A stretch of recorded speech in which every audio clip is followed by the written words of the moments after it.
Media has always been important throughout human history. It has been used to define eras and can often represent how our society has changed.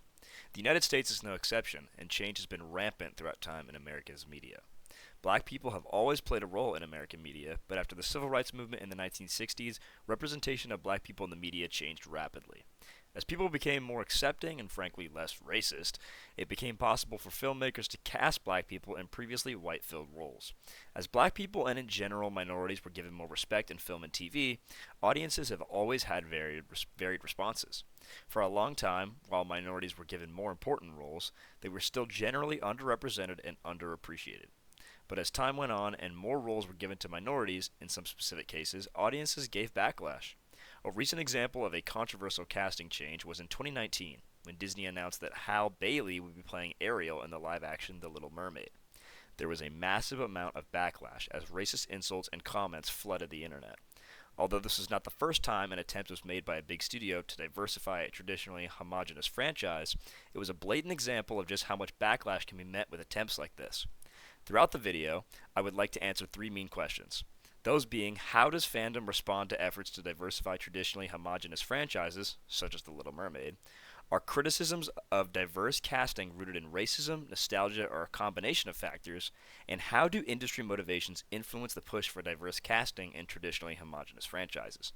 Through attempting to answer these questions, I believe I can better shed light on America's response to a better representation of diversity in film and media, and explore where intense reactions and feedback originate from. When discussing recent examples of attempts made by big movie studios to diversify traditionally homogenous franchises, I'd like to look at three examples and the feedback received from audiences. The first one I wanted to look at was the casting of Hal Bailey as Ariel in The Little Mermaid.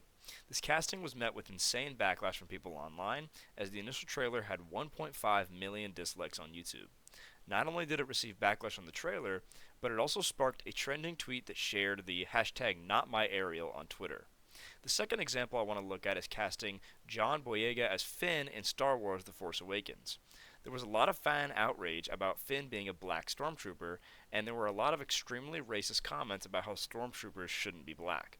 Not only were audience feedback bad on this decision, but Disney was messed up too. They marketed Finn to basically be the next main character in the Star Wars franchise, but essentially threw away his whole arc in the next two films, completely trashing his importance as a character in the series. The third example I want to look at are the black elves, dwarves, and hobbits in The Lord of the Rings of Power. The Rings of Power introduced racially diverse characters, including black elves, dwarves, and hobbits. Some fans gave pushback saying this was historically inaccurate to Tolkien's world, despite it being a fictional setting. While this did not receive as much controversy as the first two examples, it still falls in the pattern of receiving audience criticism when there is an attempt to add diversity to a film franchise. More often than not limited to these three examples, most of these attempts are met with claims of forced diversity, despite these franchises often being fictional. Throughout these examples, I want to point out that there was always negative feedback. Now, after establishing that a lot of this feedback is negative, it's important to try to understand where fans might be coming from. Nostalgia is an important factor to consider. Even though it's diversity that's being added, it's still a change nonetheless. Fans can sometimes develop emotional attachments to original versions of characters, especially if they grew up watching them, which in the case of the traditionally popular and homogenous franchises is often. Because of this attachment, whenever change is suggested or made, fans immediately critique it and are against the idea. Although with these castings, it's not just a change being made from the canon version, it's race. Racism and how it is portrayed in society has changed a lot throughout time. Obviously, nowadays, it's not okay to be racist, and racist tendencies cannot so easily be outspoken. Because of this, racist ideologies and tendencies can often be disguised by different fronts, a couple being forced diversity and the big one being woke agenda. Now, it is important to discuss that specifically race is being changed from white to black, as selective outrage is common in these diverse castings, as whitewashed characters don't receive nearly the same backlash as race-bent ones do. A common response to commentary about racism may be the cause for this repeated fan backlash is that it's not about race, it's about changing the core identity of a character. While it's possible that changing a character's race can change how a character identifies, in a lot of these examples, race isn't important to a character.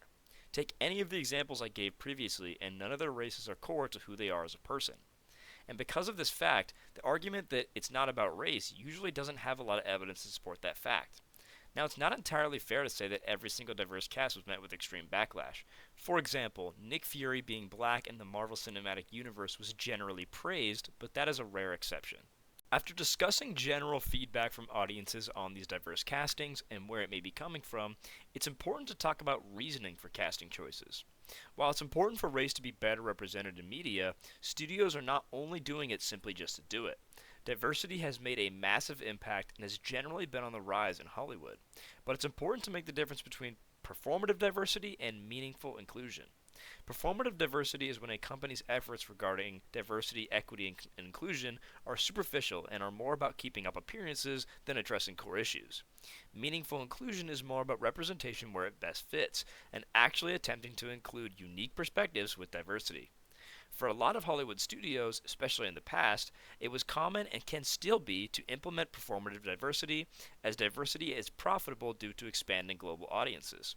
This belief can be directly proven for big studios like Disney, as they often take a safe approach when including diversity and tend to swap race in remakes rather than investing in original diverse stories.